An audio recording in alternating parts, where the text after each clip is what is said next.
It was a quiet morning in the downtown courthouse. People sat in rows, waiting for their cases to be heard, but the atmosphere was tense. Today was different. Judge Thomas Williams, a well-respected black judge known for his fairness and commitment to justice, was presiding over a case involving Officer Lisa Matthews. The officer had been accused of misconduct during a routine traffic stop, and her actions had sparked debate within the community. Judge Williams, sitting at the bench, glanced over at the officers and lawyers gathered in the courtroom. He had seen many cases in his career, but something about this one felt different. Officer Matthews had a reputation for being tough, even arrogant, and many in the courthouse had heard whispers about her behavior. There was a sense of unease in the room as everyone knew she could be difficult to handle. As the court session began, Officer Matthews walked in, her posture straight and confident. She was a tall woman, with an almost regal air, but there was an undeniable arrogance in her every movement. She didn't look at the judge as she took her seat. Instead, she stared straight ahead, clearly unbothered by the weight of the accusations against her. Her uniform was crisp, and her expression was stone cold, giving nothing away. Judge Williams cleared his throat as he addressed the courtroom. This is a case of alleged police misconduct. Officer Matthews is accused of overstepping her bounds during a routine traffic stop. We will proceed with the trial, and I expect full cooperation from everyone in this room. Let the proceedings begin. The prosecutor, a seasoned lawyer named Rachel Harris, stood up to present the case. She began speaking about the traffic stop, explaining how Officer Matthews had pulled over a young black man for a minor violation. The incident, however, escalated quickly, with the officer using excessive force when the man became confused and anxious. Witnesses had testified that Officer Matthews had treated the man roughly and used racial slurs. The community was outraged by the incident, and now it was time for the court to decide what had really happened. As the prosecutor continued, Officer Matthews' body language spoke volumes. She crossed her arms and rolled her eyes, clearly dismissing the seriousness of the case. She wasn't even bothering to make eye contact with anyone. The prosecutor, noticing this, faltered for a moment but then continued with the presentation. Judge Williams kept his eyes focused on the officer, his face unreadable. He had been a judge for many years, and he knew the importance of keeping his emotions in check. But it was hard not to notice the officer's attitude. It was as though she felt untouchable, as if the rules didn't apply to her. And as the prosecutor presented evidence, Matthews would occasionally interrupt with snide remarks. "This is ridiculous," she muttered at one point, rolling her eyes again. The room fell silent as everyone tried to understand her dismissive attitude. Rachel Harris tried to regain control.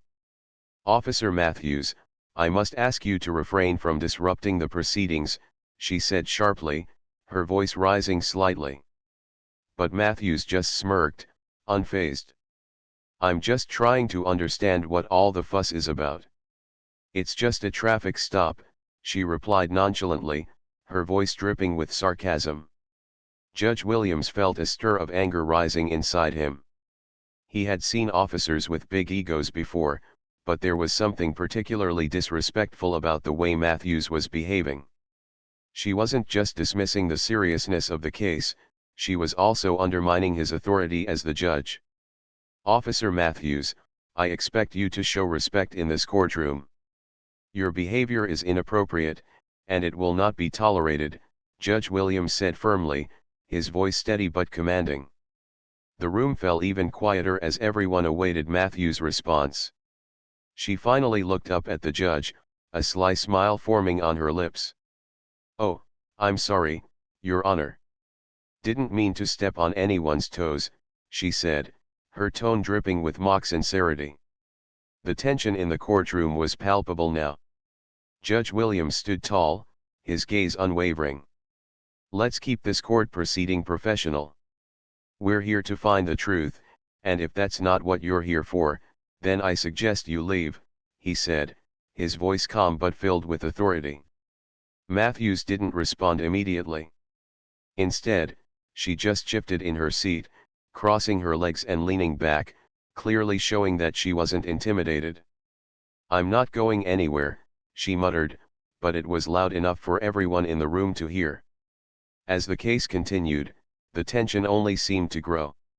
Officer Matthews continued to be disrespectful, interrupting witnesses and challenging everything the prosecutor presented. It was clear that she believed she could get away with anything. And that belief seemed to be growing with every passing minute. Judge Williams had to maintain control.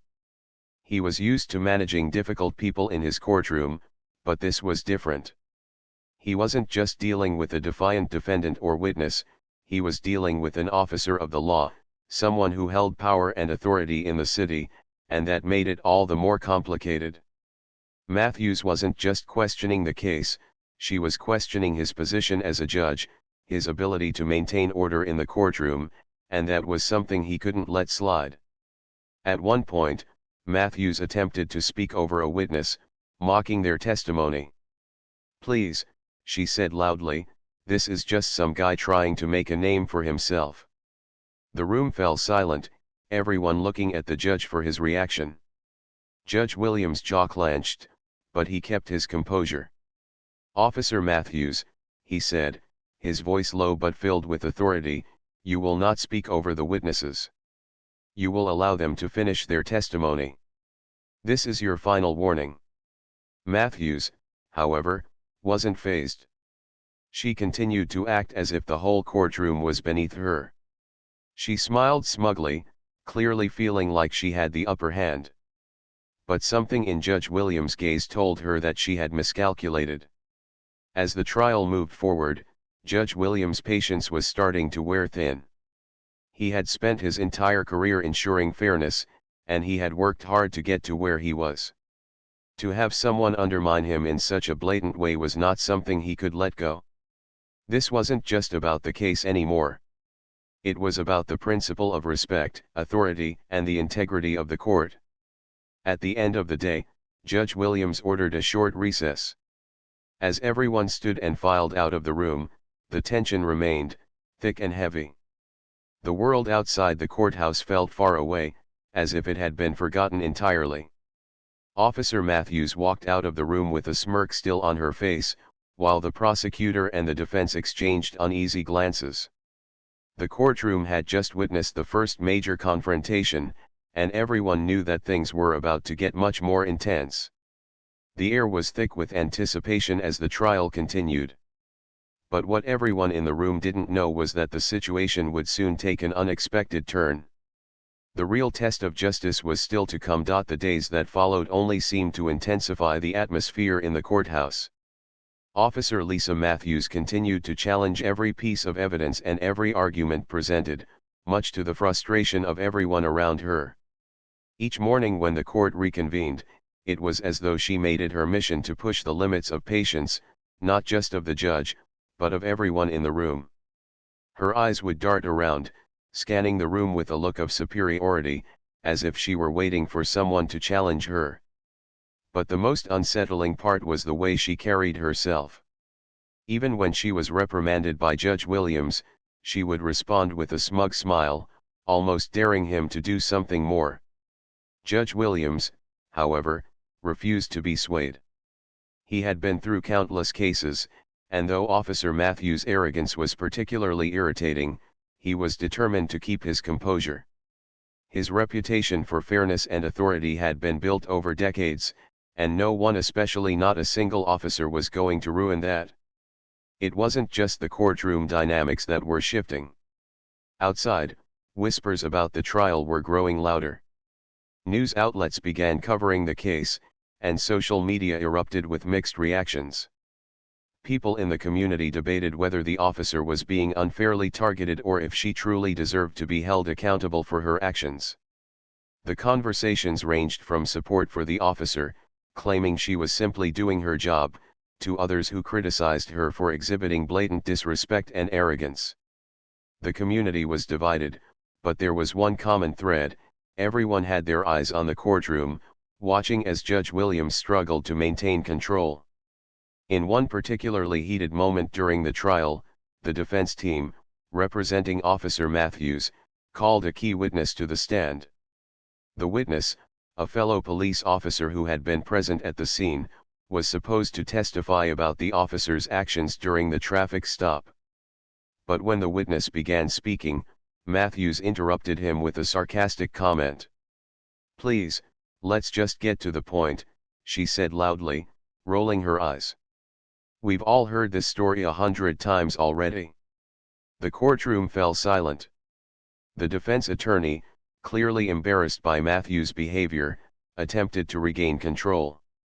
"Officer Matthews, please," the defense attorney urged, his voice strained. "Let the witness speak." But Matthews wasn't done.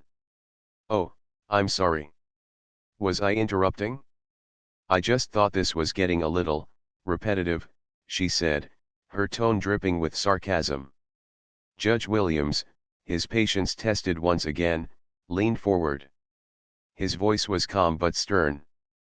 "Officer Matthews, I will not tolerate this kind of behavior. You are here to help present your case, not disrupt the proceedings. You will allow the witness to finish, or I will hold you in contempt of court." Matthews paused for a moment, her eyes narrowing as she stared at the judge. There was a moment of tense silence as everyone waited to see how she would react. For a split second, it seemed as though she might challenge him again, but then, surprisingly, she sat back in her chair, crossing her arms. She didn't say another word, but her expression spoke volumes. She wasn't done, not by a long shot. The witness, shaken but composed, continued with his testimony. But it was clear to everyone in the room that the tension between Matthews and Judge Williams had reached new heights. Her every move seemed calculated, as though she were testing the judge, pushing him to see just how much he would tolerate. Her behavior was more than just disrespectful, it was as though she believed her position as an officer of the law made her untouchable, that the rules of the courtroom didn't apply to her. Outside the courthouse, the whispers continued to grow. The media had caught wind of Matthews' behavior, and stories began to spread. Some headlines focused on her defiance in court, while others criticized her lack of professionalism. People began to take sides, with some rallying behind her, claiming that officers were often underappreciated and mistreated, while others condemned her for taking the law into her own hands and acting with such arrogance. The controversy began to spiral out of control, becoming more about the power dynamics within the courtroom than the actual case at hand. Meanwhile, inside the courthouse, things were starting to feel like a battle. Officer Matthews had shifted from simply being a defendant to something more, a symbol of defiance. It wasn't just about her misconduct during the traffic stop anymore. It was about challenging authority, undermining the court, and testing the limits of justice itself. Every day, when the court reconvened, Matthews would enter with the same confident stride, her shoulders back and head high. She knew the eyes of the world were on her, and she wore it like armor. She was unbothered by the judge's reprimands and dismissive of the prosecutor's arguments. It was as if the trial had become a game to her, with Judge Williams and the entire courtroom as the opposing team. And every time the judge issued a warning, Matthews seemed to relish the tension she was creating, as though the more upset he became, the more she was in control.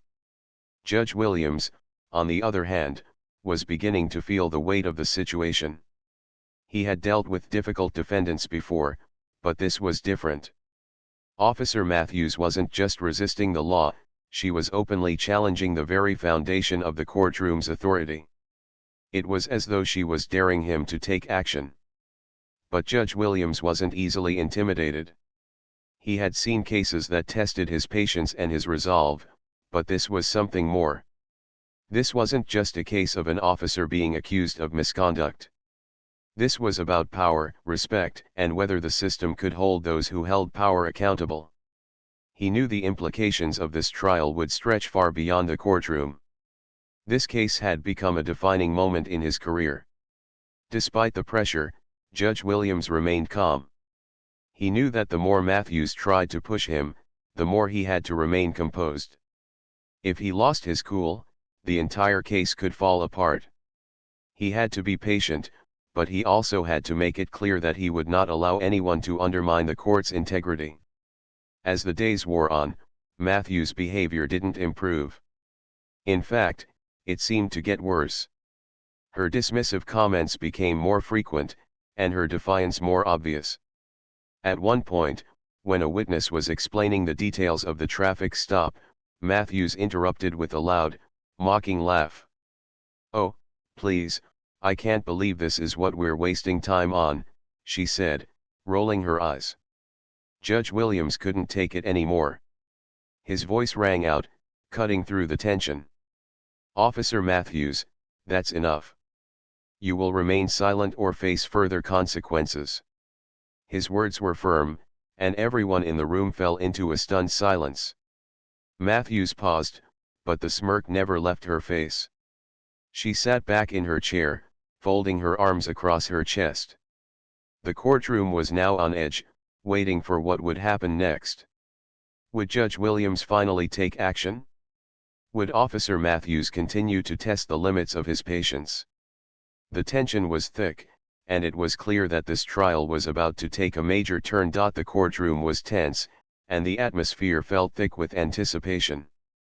Every day, the drama between Officer Lisa Matthews and Judge Thomas Williams seemed to grow more intense. But this day, something was different. There was a stillness in the air as everyone awaited the next step in the trial. Matthews had continued to defy authority, pushing Judge Williams to the limit, but the judge's patience was about to reach its breaking point. It had been another difficult morning in the courtroom. Matthews had disrupted the proceedings multiple times, refusing to show respect to the witnesses or the judge. At one point, she even mocked a civilian witness on the stand, rolling her eyes and muttering under her breath. The tension in the room was palpable, with everyone watching closely to see how Judge Williams would handle the situation. The case had shifted from being about the traffic stop to being about power, respect, and the authority of the court. Judge Williams had been calm throughout the trial, but it was clear that the constant disrespect from Matthews was starting to affect him. He had spent his entire career ensuring that justice was served fairly, regardless of a person's title or status. But here, in his own courtroom, he was being tested in ways he had never imagined. Officer Matthews was not just challenging the case, she was challenging his authority, his integrity, and the very foundation of the justice system. The tension peaked during the testimony of the last witness for the day, a man who had been driving by when the traffic stop took place. He had seen the whole incident unfold and was one of the key witnesses to corroborate the accusations against Matthews. The witness, a young man named James, stepped up to the stand, his hands slightly trembling. He had been through a lot since witnessing the events of that day, and now he had the chance to make a difference by telling the truth. As James began speaking, Matthews immediately interrupted him, leaning forward in her seat and shaking her head. "Come on, what's your story going to be? Are you just going to repeat what everyone else has said?" she said, her voice dripping with sarcasm. James hesitated, his voice faltering. He had been prepared to testify, but Matthew's attitude made it clear that she wasn't going to make it easy for him.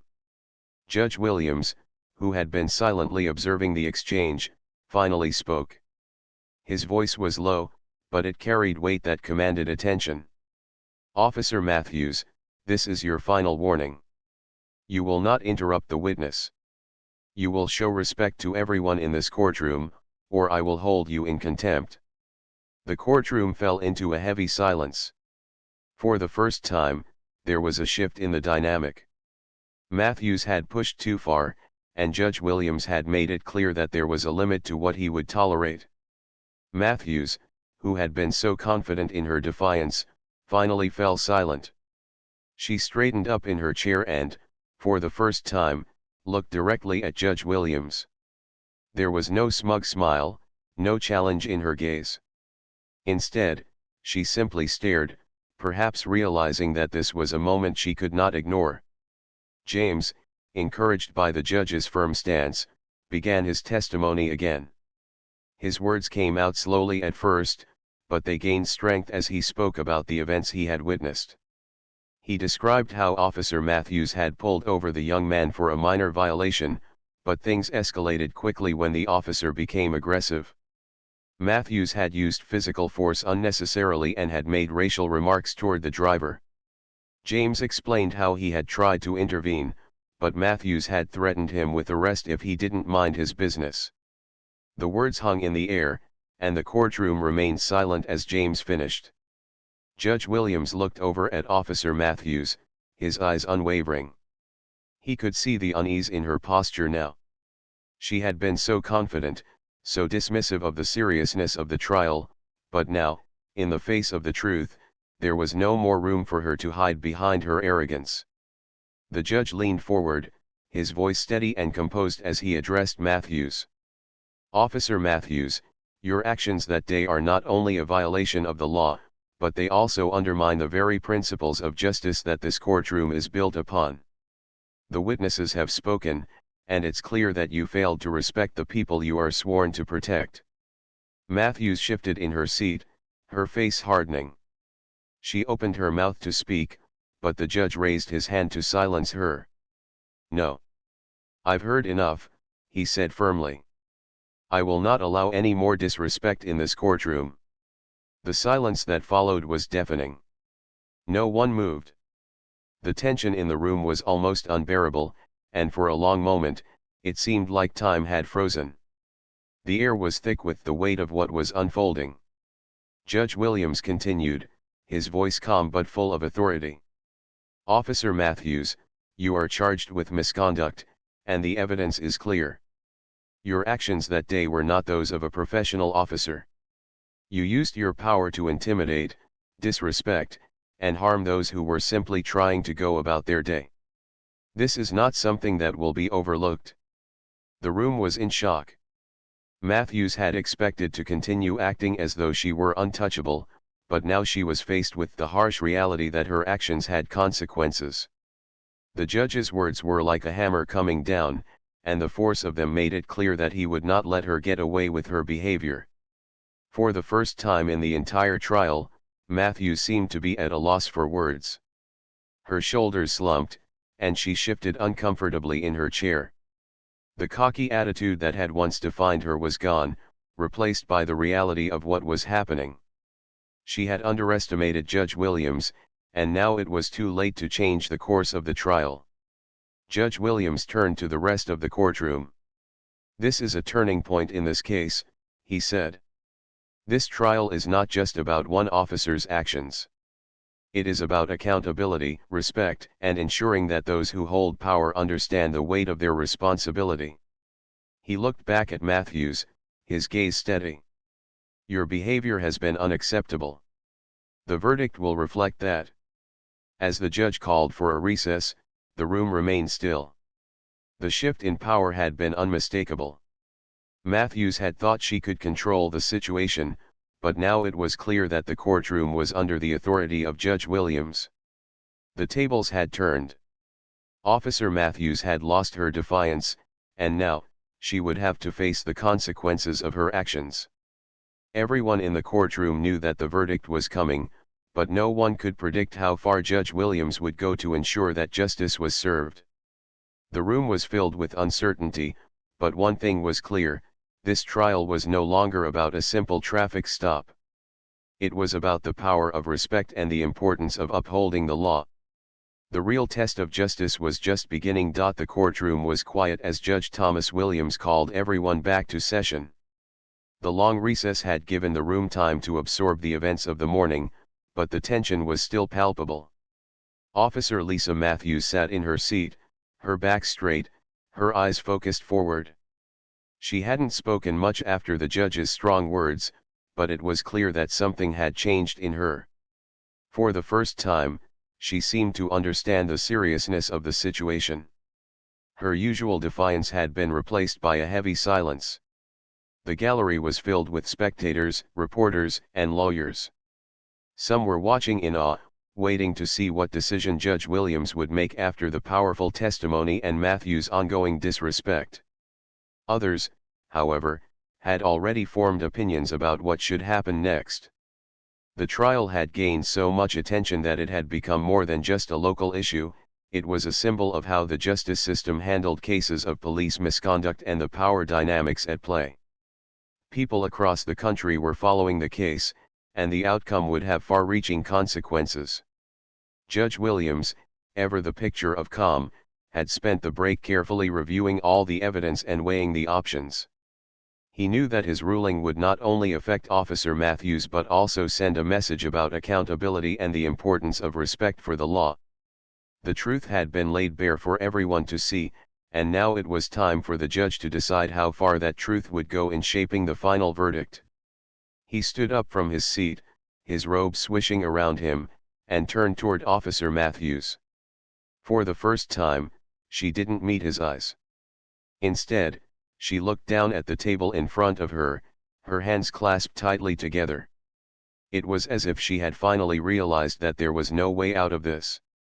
The moment of arrogance had passed, and now she was left to face the consequences of her actions. "Officer Matthews," Judge Williams began, his voice clear and firm. "You've been charged with misconduct, and the evidence presented has shown that your actions that day were not only unjustified but also harmful. You used your authority to intimidate, belittle, and disrespect the very people you are sworn to protect. You have shown no remorse, no acknowledgement of the harm you've caused, and no respect for this court or the people in it." Matthews shifted uncomfortably in her seat, her face a mask of tension. She had expected the judge to let her off with a mild reprimand or a slap on the wrist. She had underestimated the power of his words, and now she had to face the reality of her situation. Judge Williams continued. "The law is meant to protect everyone, regardless of their background, their race, or their social status. As a police officer, you are held to an even higher standard because you are entrusted with power. You have abused that power, and for that, you will be held accountable. I am issuing a verdict today that will reflect the gravity of your actions and the need for change within the system." The room was silent as the judge's words sunk in. It was as though time had slowed. Matthews could feel the weight of the moment pressing down on her. This wasn't just about her career, it was about something much larger. It was about the trust that people placed in the justice system and the need for those who held power to be held accountable when they abused it. Judge Williams paused for a moment, allowing his words to linger in the air. "Officer Matthews, I find you guilty of misconduct. You will be required to undergo sensitivity training, attend anti-racism workshops, and complete 200 hours of community service. Furthermore, you will be placed on probation for 1 year, during which time your actions will be closely monitored. You will not return to active duty until these conditions are met and the department has certified that you have made a genuine effort to change your behavior." The verdict hung in the air, a heavy silence following the judge's words. Matthews blinked a few times, as though the sentence hadn't fully registered. She had expected to be reprimanded, but not like this. The community service, the probation, it all felt like a world away from the confident officer she had been just a few days ago. She had thought she could brush this off, but now the reality was setting in. She had to change, or her career and her life would never be the same. The room was filled with murmurs as Judge Williams continued. "This ruling is not just about the actions of one officer, it is about ensuring that all those who serve in positions of power are held to the highest standards of respect and responsibility. We cannot allow the system to continue to operate in a way that allows for abuse of power, no matter who is involved. This case is a reminder that accountability is essential for justice to be truly served." Matthews sat frozen in her chair, her hands still clasped tightly together. She felt as though the walls were closing in on her. The gravity of the situation was sinking in. She had been given a second chance, but it wasn't going to be easy to rebuild her life or her career. Judge Williams, once again standing tall at the bench, addressed the courtroom. "We must remember that justice is not a one-way street. It is a process of mutual respect between the people and those who are meant to serve and protect them. This verdict is a step toward restoring that balance, and it is a reminder that we must hold ourselves accountable to each other. The judge looked over at Matthews, his eyes steady and unyielding. "Officer Matthews, I hope you take this time to reflect on the impact of your actions. It is not too late to make a change, but that change must come from within. I suggest you use this opportunity to truly learn and grow, for your own sake and for the sake of the people you serve." For a moment, Matthews didn't respond. She seemed lost in thought, perhaps considering the long road ahead of her. It wasn't clear if she understood the full weight of what had just happened, but it was evident that something inside her had shifted. Judge Williams nodded, his voice softening slightly. "This case is adjourned. Officer Matthews, you are dismissed." As the courtroom began to empty, a sense of quiet relief washed over the room.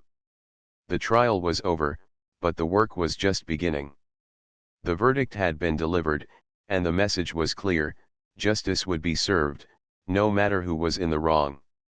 For the first time in what seemed like forever, the balance of power had shifted.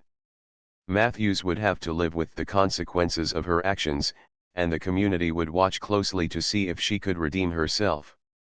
Outside the courthouse, the story of the trial would be shared, debated, and analyzed by people across the country. Judge Williams' ruling would be remembered as a moment of accountability, a turning point in a long-standing fight for fairness and justice. And as Officer Matthews left the courthouse, her mind was filled with the reality of her future. She had been given a chance to change, but whether or not she would take it was up to her. Months had passed since the trial of Officer Lisa Matthews, but the effects of Judge Thomas Williams' ruling were still being felt. The courtroom had seen its fair share of tense moments, but the verdict in Matthews' case had sent shockwaves that rippled far beyond the courthouse walls. It wasn't just a case of one officer facing consequences for her actions, it was about accountability and change. The judgment had made a powerful statement about the importance of justice, respect, and fairness in the legal system. And now, Officer Matthews was facing the challenge of redemption. After the trial, Matthews had been ordered to attend sensitivity training and anti-racism workshops, along with completing 200 hours of community service. At first, she had resisted the idea, her pride fighting against the reality of what she was facing. For so long, she had believed in her own infallibility. But as the weeks passed, she began to realize that the only way forward was to accept responsibility and learn from the past. The community service she was assigned to wasn't just a formality, it was a chance to connect with the very people she had once disregarded. It wasn't easy, and at times, it felt like an uphill battle. The people she encountered in the community were not kind, and many were skeptical of her attempts to change. But Matthews stuck with it, slowly earning the respect of those she worked with, one act of service at a time. She helped organize community events, volunteered at local shelters, and worked with youth programs aimed at preventing crime and promoting positive interactions with law enforcement. At first, it felt like a punishment. But as Matthews spent more time in the community, she began to see things from a different perspective.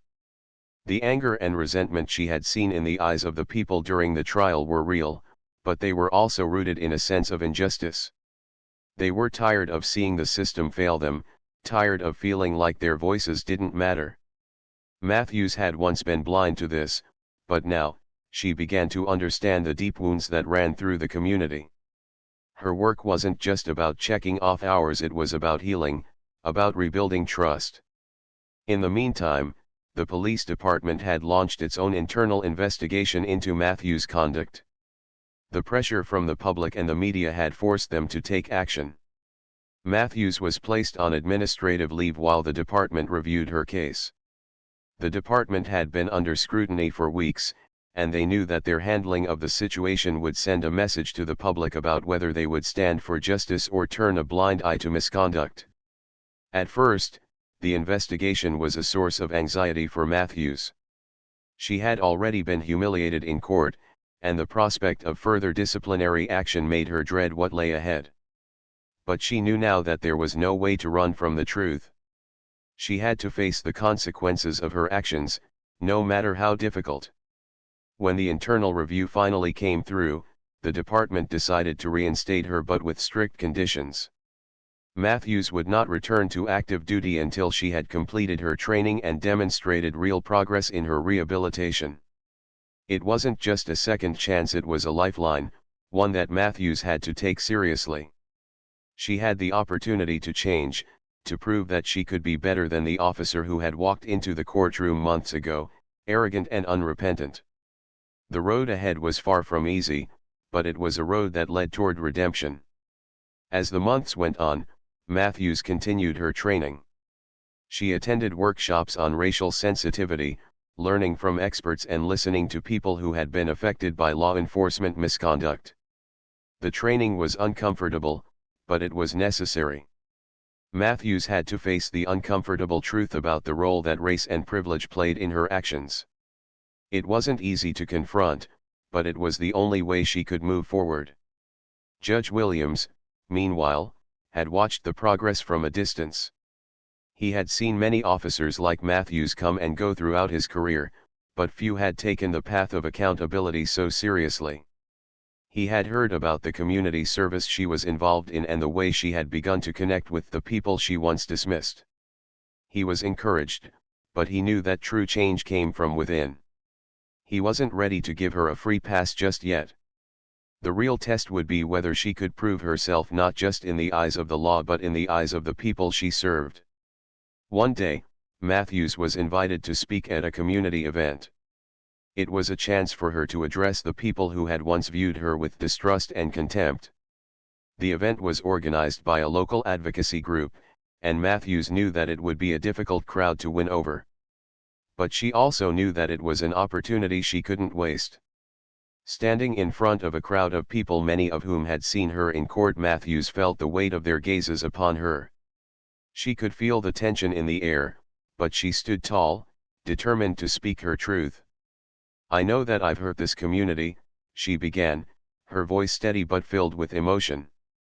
"I've disrespected the people I was supposed to protect, and for that, I am truly sorry.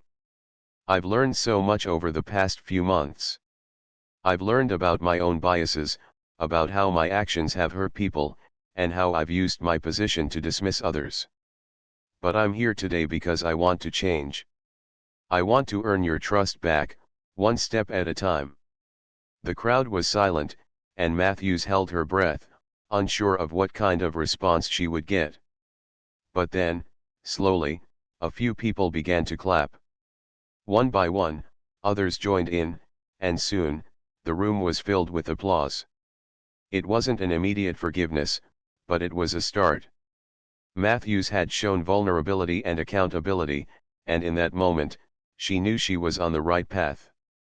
Months later, Matthews was back on the streets as a police officer, but this time, it was different. She had worked hard to earn back the trust of the community and her department. She had demonstrated that change was possible, not through words, but through actions. It wasn't the same as before. She wasn't the arrogant officer who thought she could get away with anything. She was a woman who had learned, who had grown, and who now understood the true responsibility of her position. Judge Williams' verdict had changed everything for Matthews, but it had also changed the community. People saw that accountability mattered, that even those in positions of power could be held responsible for their actions. It wasn't an easy road, and it wasn't always clear where it would lead. But one thing was certain, the journey toward redemption had begun, and it was a journey that Matthews would never forget. The ripples of that trial continued to spread, changing not just one officer's life, but the way the community saw justice. And as Officer Matthews walked down the street, she realized that true justice wasn't just about the verdict, it was about the steps we take to right the wrongs we've committed. It was about the lessons we learn, the bridges we build, and the lives we touch along the way.